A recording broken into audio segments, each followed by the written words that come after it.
In our last episode, we hiked from LOBUCHE to Gorek Shep, experiencing the KHUMBU Glacier and finally making it to Everest Base Camp. It's so cool to see everyone we've seen on the trail make it here. Yeah. I can't believe I'm here. In this episode, Mason and Jeet wake up at dawn to summit Kala Patthar, the trekking peak famous for its incredible summit views of Mount Everest. Afterwards, we make our way to the tiny town of Dzonglha. These mountains are huge. Here, the snow clears and we're awestruck by some of the most spectacular views of the entire trip, and we prepare for the next day's hike, crossing Dzonglha Pass. We're Mason and Shelley, and we're Just Adrift. Episode 154, Kala Patthar and Dzongla. How's it going, everybody? Mason and Shelley with Just Adrift this morning. It is just me. Shelley is hanging out back at the tea house. Today is what day is it? Day 10. Day 10. So this morning we are in Gorek Shep. We are headed up Kala Patthar. Kala Patthar. Unfortunately, there is tons of cloud cover, so we may not get much of a view, but still a beautiful morning. It is freezing cold here, so Shelley is gonna hang out, enjoy some coffee and tea back at the tea house, and me and Jeet are gonna go get after it. Yeah. Even now, writing this, I feel the tug of indecision about missing this part of the trek. Kala Patthar, meaning black rock in English, has an elevation of 5,645 meters, which is 18,519 feet.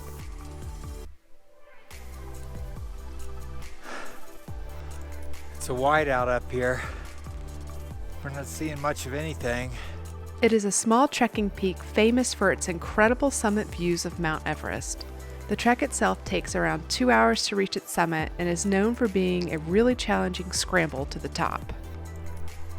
Gee, we did it. Oh, it looks like the top of the world from up here.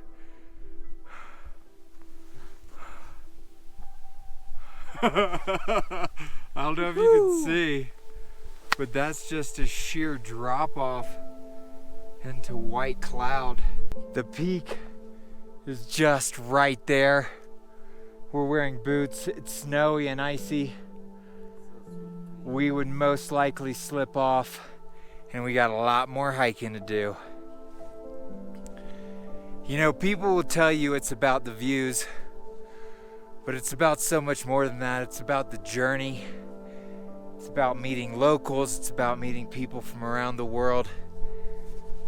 If you wanted views, you could fly over in a helicopter or a plane and not do any of this. But even more than that, it's about doing something that you don't know whether or not you can complete. I'll say this also, I'm really proud of Shelley. She's only been hiking for about a year, maybe 2 years now, and I've dragged her to some of the craziest hikes. Frozen Lake Solitude in the Tetons, Half Dome in Yosemite, the W Trek in Patagonia, a 17,000 plus foot summit overlooking the 7 lagoons in Peru. And now she's doing the 3 passes. She's not with us here right now. She deserves a rest, but I'm really proud of her for being here with us. She's a trooper. Feels good to be up here, Jeet.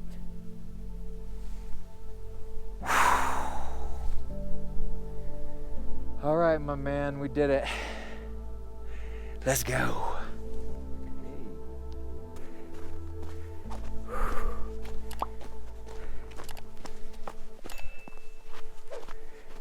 It's clear down in the valley now, and you can see base camp from here, and there is a definite line of cloud It is just flat. And of course you can see Gorek Shep down there as well.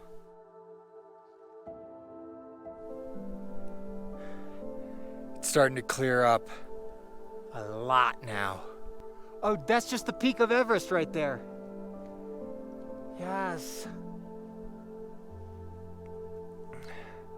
Seeing much more of LOBUCHE over there. I think it's gonna be a beautiful day. Yeah, Everest. Woo. We're back. Right at about 2.5 hours. I slipped and fell on my way down.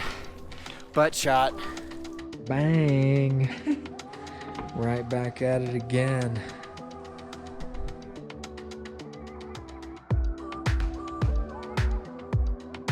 We are just about ready to leave Gorek Shep. It is a beautiful day outside. Yeah, it's a lot clearer than yesterday, and we can actually see the mountains that are right here, and it's just overwhelming. They're so big and beautiful, but it's still really chilly. Yeah. Hence my snow cap and my buff. But we're gonna go to LOBUCHE for lunch. Yeah, and then hopefully end our day in Dzonglha to go over Chola Pass tomorrow. We'll miss you, Gorek Shep.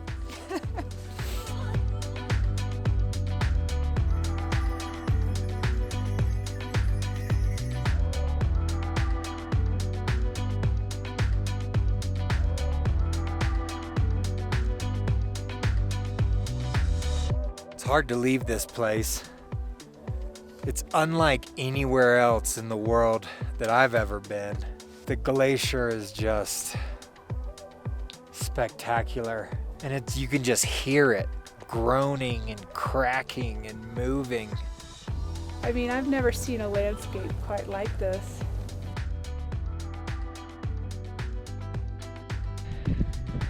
First time we're going down. Just to go back up again. Just out. Going up. Good.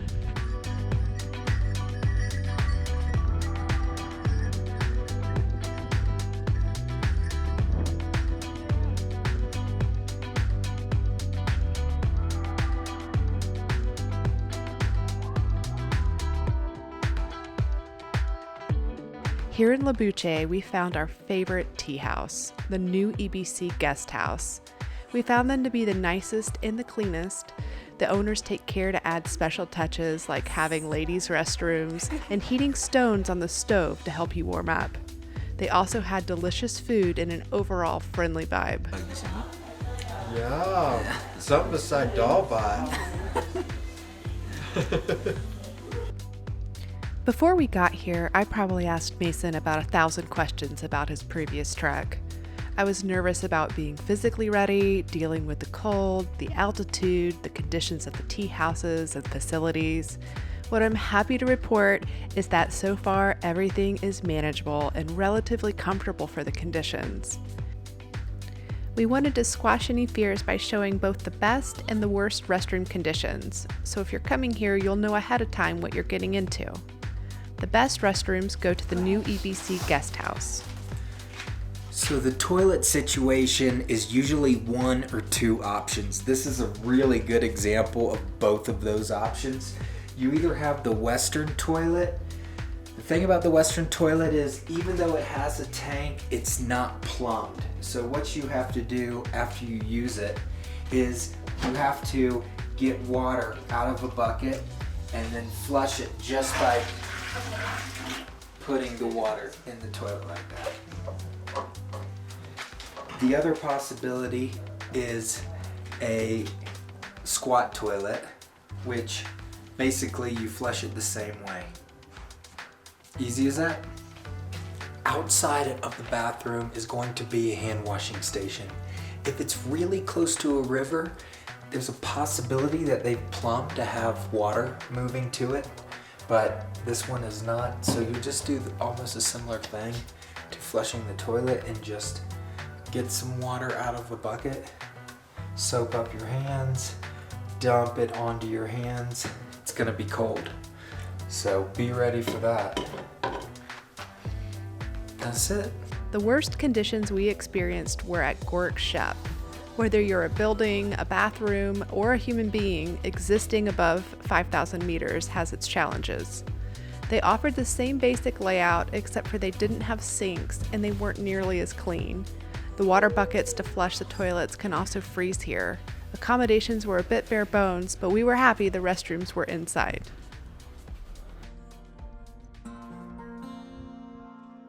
We are going to head out to Dzonglha. It's about 3 hours away. It's Nepali flat, which basically means Not flat, but not steep. I'll take it. I think the altitude is about 100 meters lower than where we're at right now.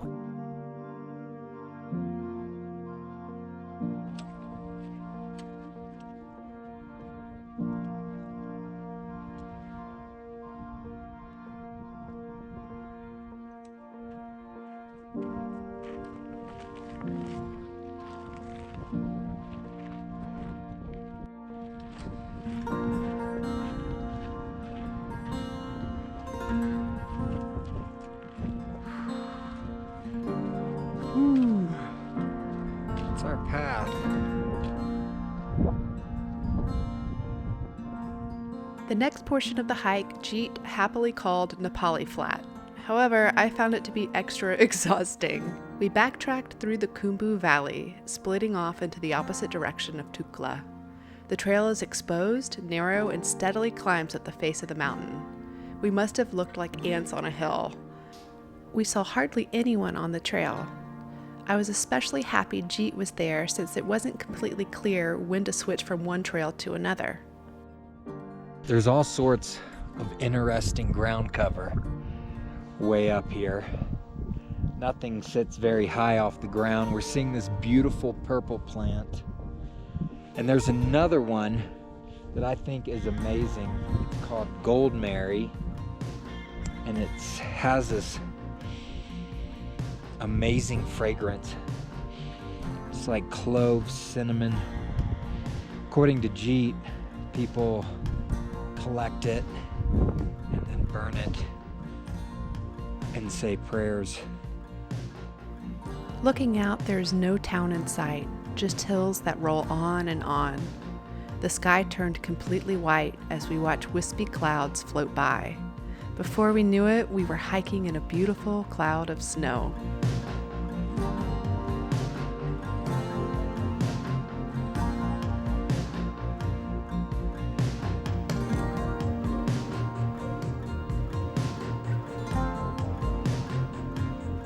Eventually, Jeet points out the town, and once again, I can't exactly see it. It's just a tiny speck on top of a distant hill, 2 to 3 more valleys away. It seems incredibly far. By the time we're at the base of the last hill, I'm moving so incredibly slow. Dzonglha seems like the remotest, coldest place on Earth.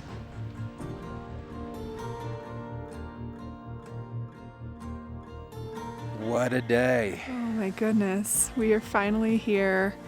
And if I said it was easy to get here, I'd be lying.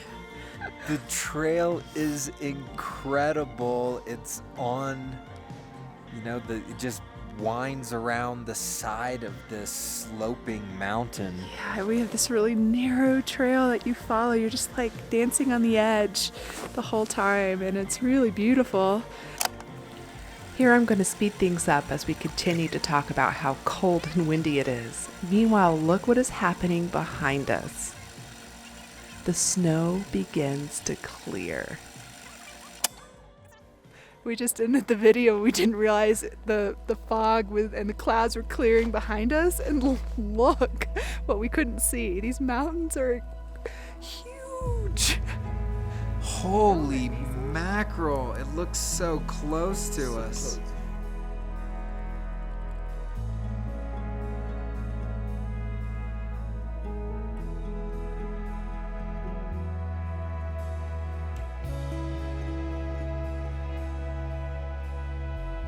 Watching the clouds clear was pure magic. Right then and there, I realized why people come to Dzonglha. You are in the heart of the Himalaya. One by one, every person in the town came outside to experience the sunset and be surrounded by these peaks. This moment was one of the most beautiful experiences I've had in my life.